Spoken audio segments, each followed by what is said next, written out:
Hello, today we'll take another look at this verse in 1 Corinthians chapter 2 where Paul says, "But we have the mind of Christ."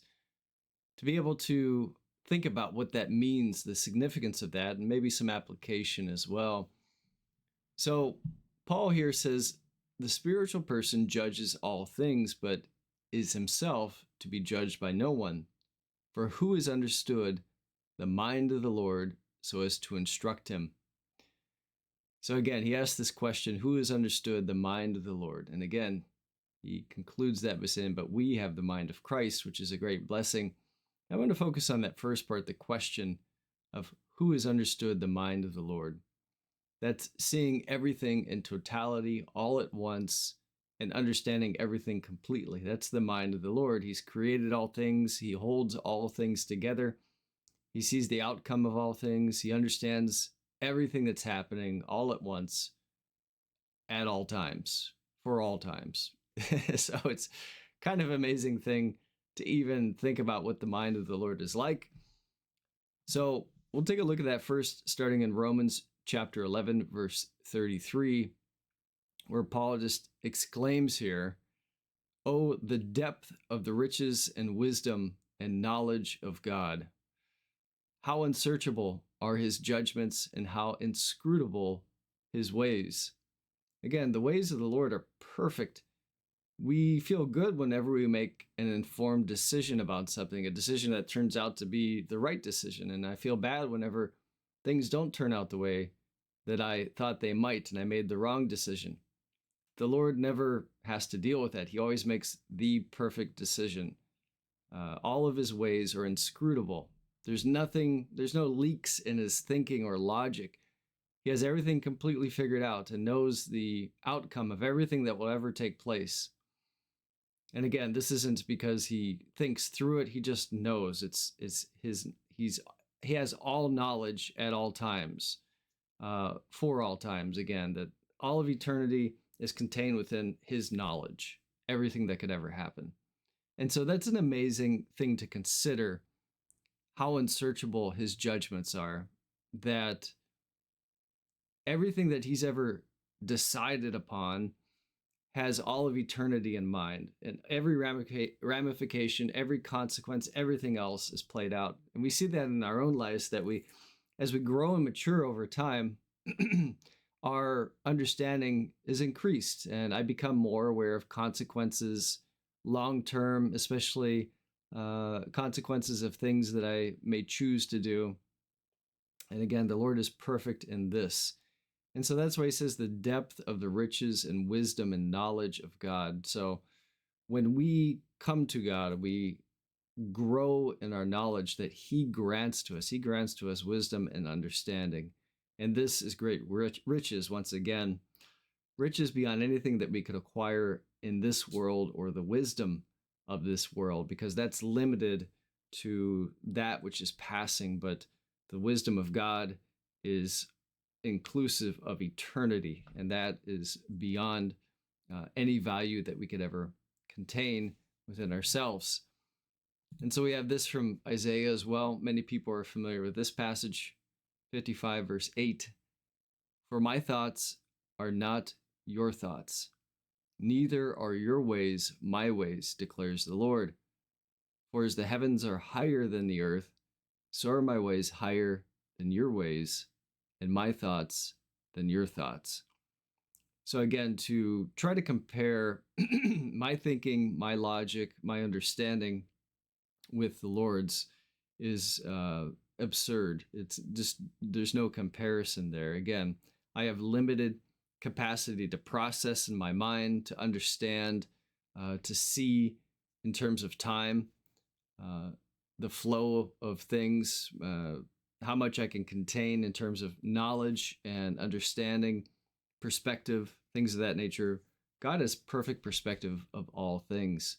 And so that's, again, why his ways are much higher than our ways. So going back to our passage, who has understood the mind of the Lord so as to instruct him? But we have the mind of Christ. So what I find interesting about this is the relationship of the mind. What is referenced here by the idea of the mind? Um, because I don't have all the knowledge that God has. I can't understand what God knows in totality, and nobody ever will be able to understand or hold all the knowledge that God has about everything. Uh, to a microscopic degree in terms of understanding everything that's happening, a little mote of dust floating in the air, to a whole nation and its outcome and its future. But what's amazing is that we don't need to know all the details. Uh, when he grants us wisdom, this is the blessing that all of God's knowledge is summed up. Again, the outcome of all of his knowledge is wisdom. And that wisdom is what the mind of Christ directs us to. And what's beautiful about that is that it's very simple. That as I gain wisdom, as my mind is transformed over time, the many things are brought together to simple principles and truths. And that's the beauty of having the mind of Christ, that which we could never obtain, being the knowledge of God in all of its totality and breadth, of the eternity of every event that's ever occurred, understanding that, the outcome, the significance, the goals that God has. I can't attain that. But I can obtain the mind of Christ in the sense that I can follow the wisdom of God. I can follow the ways of God. I can follow the path of Christ himself through this acquisition of his knowledge, which is given to me, a simple person, and guides me and leads me. It's the guardrails of life. And that's the blessing of it, again, is that as I draw near to God, as I gain wisdom, as he grants me wisdom, as I ask for wisdom, because again, wisdom isn't acquired through knowledge to a degree. My knowledge of God's word, my knowledge of God's character and Christ, yes, that is the knowledge, but God grants wisdom through all these things, and that there's so much more. It's greater than the sum of its parts, that I don't learn like a formula that grants me wisdom, or just a list of things that grants me wisdom. Because as I'll look at in a little bit, this idea of having the mind of Christ isn't just, again, the top layer of my mind and my thinking alone. That's definitely part of it. There's so much more included there, because it includes the feelings, the heart, the spirit, the soul. All of these things are really deeply touched by having the mind of Christ.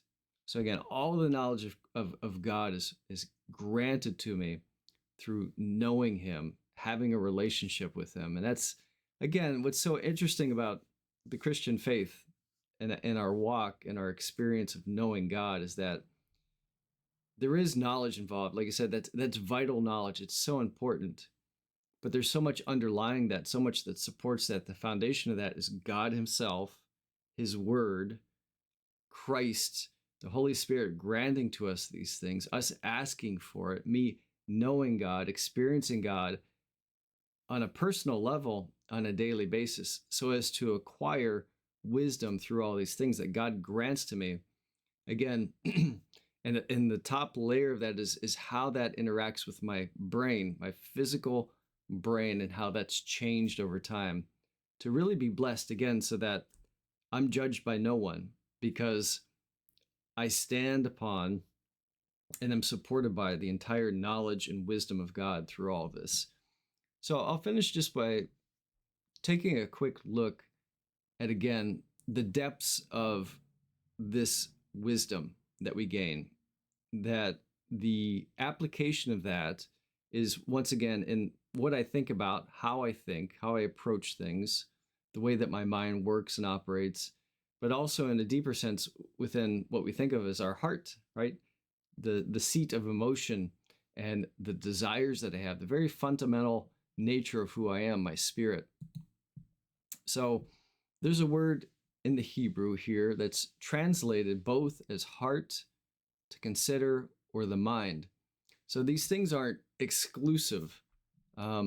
we think of like the heart and the mind sometimes as being separate components. We know they're related to a degree, but I believe it's much more closely related than we like to conventionally think of them as, is that my heart and my mind are so closely related that you can't have an effect or change on one without changing the other, that they play off of each other in a very close way. So again, this idea of the heart or the mind, have the mind of Christ, also we have to understand that that is the heart of Christ as well, and that our heart is affected by that. So the inner person, the mind, the will, the heart, the soul, the understanding, the inner part, being in the midst of ourselves, the very seat of who we are, the seat of emotions and passions and appetites, our conscious determination, thinking, reflection, memory, all these things. Again, when we think about that passage of having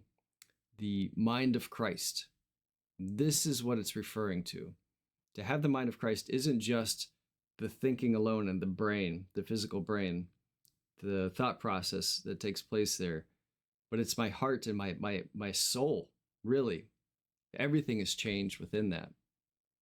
So we'll take a look at a few passages in closing that use this word. Again, this is the Hebrew word used in the Old Testament to get an understanding of how the heart and the mind are closely related to each other. So in 1 Samuel 9:20, it says, Samuel here speaking to Saul, says, "As for your donkeys that were lost 3 days ago, do not set your mind on them."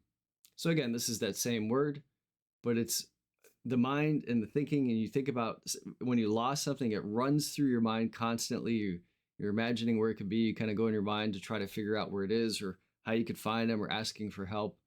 But it's deeper than that. Again, it's the heart, in terms of my heart desires to find that thing that was lost. And I'm I think we've all been there where we turn the house upside down or wherever we're at in order to find something because our heart is so compelled towards that. So again, the mind and the heart here are both involved. And then this from 1 Kings, "Behold, I now do according to your word. Behold, I give you a wise and discerning mind, so that none like you has been before you, and none like you shall rise after you." So again, this is Solomon. This is the Lord granting to Solomon wisdom. And as it says here, "I give you wise and discerning mind." But again, that's not just the mind. It's also the heart, the spirit, that idea of discernment as well. That's more than just knowledge. It's not knowledge itself. It's not the mind that's changed, but the heart. In Isaiah 65, it says, "For behold, I create new heavens and for behold, I create new heavens and a new earth, and the former things shall not be remembered or come into mind." So this idea extends to this as well. As we look forward to the new heavens and a new earth, the former things shall not be remembered or come into mind. So not only does it mean coming into our mind in terms of a memory or a thought looking backwards towards a time of this passing age, but it's the heart as well, that the former things won't come into our heart, that it won't be something that we're consumed by, that we're moved by as well. This from Deuteronomy, "Let his mind be changed from a man's, and let a beast's mind be given to him, and let 7 periods of time pass over him." So this was the king of Babylon, Nebuchadnezzar, who was given, as it says here, the mind of an animal. And again, not only that, but the heart, as we look at the true meaning of that word, again, going back to the translation of that word, the inner person, his inner person was changed, not just the mind, because again, when we look at things scientifically from an earthly perspective, it tends to isolate things and give all sort of credit to one area, again, the brain.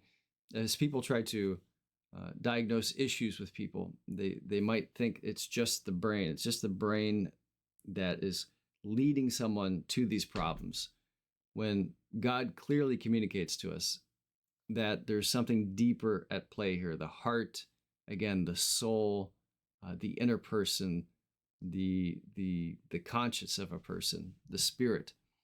These things are all really what is changed when a person's mind reflects those things as well. Like I've said before, what change happens from the inside and works its way out, eventually through the mind, through the thinking, that important organ of the mind for us. So again, we'll pause there, we'll stop and look back at our verse again. The natural person does not accept the things of the Spirit of God, for they are folly to him. Again, folly, not just to the thinking. They react in thinking with the idea of folly because, again, the spirit, the heart are not yet enlightened to the things of God, and they can't. The spiritual person judges all things, but is himself to be judged by no one. For who has understood the mind of the Lord so as to instruct him? And again, when we look at the breadth of the knowledge of God, we're blessed to be able to receive of that in simple ways, transformation that takes place again, that we have the mind of Christ, but we have the mind of Christ because also our hearts, our souls, our spirits, our desires, our conscience, our direction, our perspective, all of these things are also changed. And again, that's what it means to have the mind of Christ. Take care.